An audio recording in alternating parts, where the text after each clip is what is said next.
하느님이란 것에 대해서 좀 궁금해서 여쭤봅니다. 천지 기운 에너지라고 말씀하셨는데, 그리고 이제 천지 기운은 가만히 있고 인이 동한다 이렇게 말씀하셨습니다. 근데 천부경 같은 경우에는 하나님이 내려주신 유일한 어떤 말씀이다 이런 것도 있고, 그래서 그렇다면은 그 천부경을 내렸다는 것 자체는 하나님이 뭔가를 했다, 동했다 이렇게 말할 수 있지 않는가 그런 생각이 듭니다. 그래서 또 이제 스승님이 뭐 수행을 하시거나 또는 뭐 어떨 때 이렇게 하나님에게 묻는다든가 뭐 이런 표현이라든가 하나님이라는 그 존재가 법칙으로서 그 천지 기운으로서 이렇게 그런 존재인지, 아니면 우리 인간 영혼과 같이 무언가를 동하거나 동할 수 있고 뭐 이런 어떤 의식체를 가지고 있는 것 같은 그런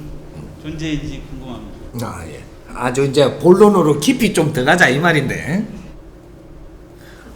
우리가 표현을 할 때 어떤 사람한테 표현을 할 때는 이렇게 쓰고 어떤 사람한테 표현할 때는 이렇게 쓸 수 있습니다. 쓸 수 있는데, 하느님이라는 것은 우리가 하느님이라는 용어를 만들어 놓고 어떤 잣대로 갖고 하느님이라고 지금 이게 불렀습니다. 근데 이 서양에서 원래가 이 기독교에서 하느님이라고 했느냐? 그런 적이 없습니다. 하느님은 대한민국에 들어와 갖고 생긴 게 하느님이에요. 요거는 나중에 이게 기록이 나올 겁니다. 서양에서 만들어질 때는 하느님이라고 한 적이 없고,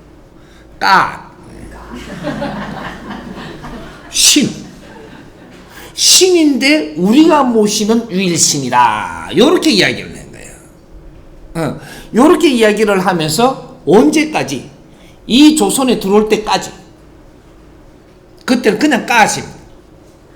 신이죠. 했는데 이게 어떤 신이냐 물어갖고 파고 들어가면 정신이 하나도 없어집니다. 그쪽은. 그러니까 요걸 정리를 하기 위해서 이게 대한민국에 들어온 거예요. 인류가 쓰는 것들이 다 들어왔다 이 말이죠. 부처도 들어왔고, 부처 이게 대한민국 부처 아닙니다.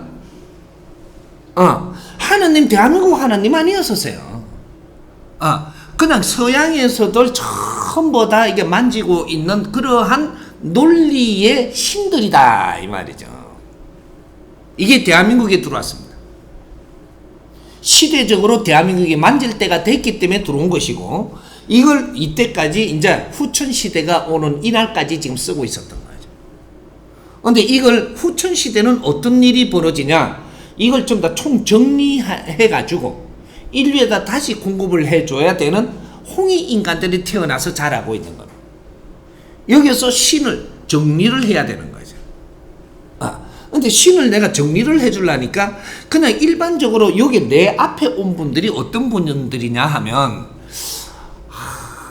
생활비도 걱정해야 되고, 우리 가정에 살아나가는 어떤 문제가 걱정되고, 또 내가 친구 간에 막 이런 것도 걱정되고, 돈도 어디 좀 생겨야 되고, 맨 이런 걱정을 하는 사람들이 내 앞에 와가 있는 데다가 정확하게 신을 분석하고 이렇게 해주는 것은 이거는 무리입니다. 이건 언제 하냐? 이 분야의 학자들이 옵니다. 조금 있으면 내가 메이커가 되거든요. 그럼 이 분야의 학자들이 와요. 신을 다루는 아주 분석을 하고 있는 이 학자들이 자기의 인류에 있는 이 신에 대해서는 다 만져보고 자기 논리를 정리했는데, 그래도 또 연구하고 있는 거는 완전하지 않으니까 연구하고 있는 거예요. 요 사람들이 왔을 때 이걸 이야기를 하고 풀어야 여기서 정확하게 이제 정리가 되는 거예요. 하느님이라 하는 것은 우리가 신을 이야기하는 것인데, 이걸 신을 이야기를 하되 천신을 이야기하는 것이고, 천신을 이야기하되 전지전능한 이런 활동할 수 있는 신을 이야기하는 것이다. 이거는 천지 대자연의 기운이며 에너지다. 스스로 있는 에너지다. 천지 기운은 가만히 계시사 인이 동한다. 이 말로 한마디로 풀어놓은 겁니다. 한마디로 신을 전부 통틀어서 이야기를 해서 선문답으로 한마디로 딱 던져 놓는다라고 하면 천지 기운은 가만히 계시사 인이 동하느니라. 요렇게 이야기를 하는 거예요. 요거는 총체적인 걸 이야기해 놓은 거고, 이제 여기서 하나하나 풀어나가는데 문제가 달라지는 거죠.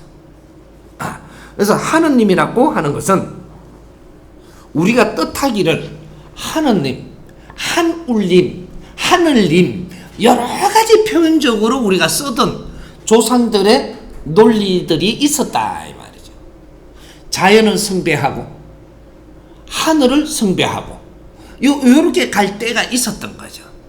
그때는 과학이고 이런 거에 우리가 지식이 굉장히 발전하지 않았을 때입니다. 그러니까 이런 논리로 하던 때도 있었고 이런 논리로 하던 때도 있었는데, 이것이 하느님이다, 하늘님이다, 뭐 이렇게가 저기 하늘이라 그러고 지금 요렇게 분별을 했을 때가 있었던 거죠. 그게 우리 조상님들 시대입니다. 아무리 똑똑하려고 그래도 질량이 높지 않으면 바르게 잡을 수 없는 겁니다. 그럴 때 쓰던 거죠. 그래서 우리가 하늘을 저기 있다 그러죠. 요 땅 밑에도 하늘입니다. 지구는 중간에 떠가 있지 위에 밑에가 없는 겁니다. 항상 돌고 있고 이 공간이 있는 거죠. 이러는 건지 우리가 하늘이라 하니 저 위에 보고 자꾸 하느님이라고 이렇게 하는데, 우리 인간이 생긴 게 이 머리를 위로 놔놨고 가슴을 중간에다 세워놓고 땅을 발로 밟고 있으니까 우리가 분별을 하기는 높은 곳이라 하면 머리 쪽을 올리는 겁니다. 이래서 하느님 하면은 위로 쳐다보는 이런 거죠. 아버지라고 하면 머리를 이야기하고 이렇게 이제 우리가 뭐 캡틴 항상 우리가 찾는 거죠. 이렇게 위를 이야기한다.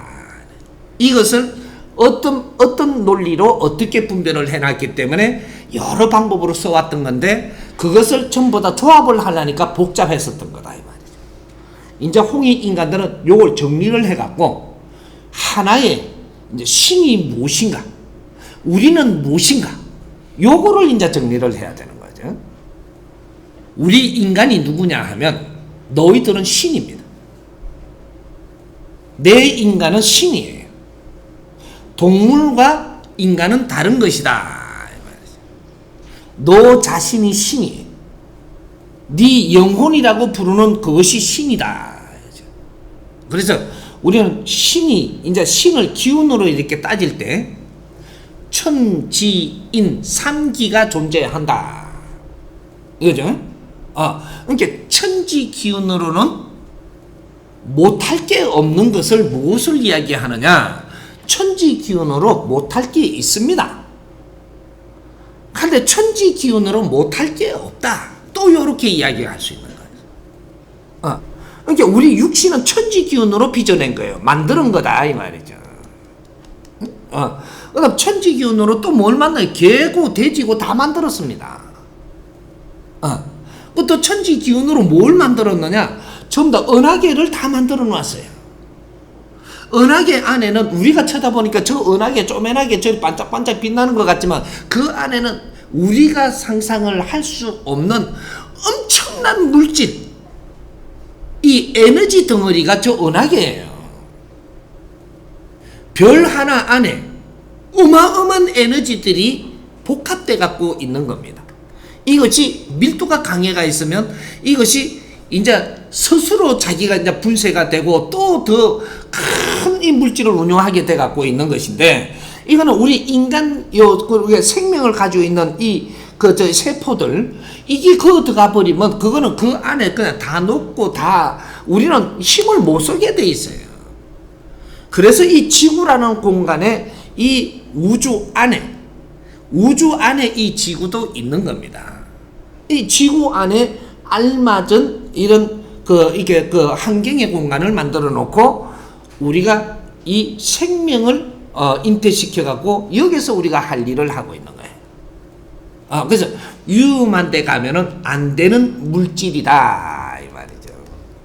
그러니까 은하계는 전부 다 위험한데, 우리 물질로 가면 그래서 가기 위해서는 보호 장비를 다 해갖고 그 물질로부터 분리돼 갖고 활동을 해야 되게 돼가 있는 거예요. 그래서 우리 그 안에 이 물질을 덮어 쓰고 있는 내 영혼이라는 게 있죠. 요 놈이 신이에요. 여기 신들이다 이렇게 신들. 근데 이게 전부 다 당신도 신이고 당신도 신이고 전부 다 신들인데 이 신들의 무엇을 할 수 있느냐는 질량 따라서 틀리지는 거죠. 여기 다른 겁니다. 그러면 전지전능하시고 그렇다 하면서 가만히 계신다 해놓고 자연이다 해놓고 에너지다 해놓고 또 하느님한테 뭘 하라고 한다 그러죠. 자연은 물질입니다.